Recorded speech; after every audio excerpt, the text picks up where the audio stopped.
My name's Morgan Wilson. I am the service advisor here at Forest Technik, and we are in Cary, North Carolina.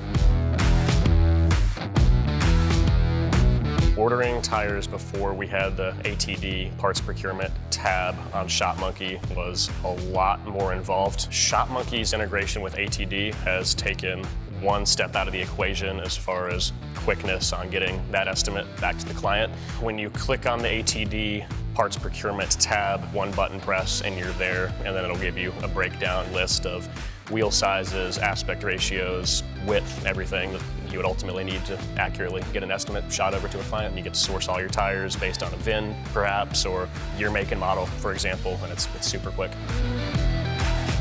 Ordering tires prior to that was that process. It's improved tenfold as far as its timeliness. It's much quicker, it's much more efficient. We've always got a lot on our plate, doesn't matter what time of day it is. So yeah, it's definitely sped up the process significantly.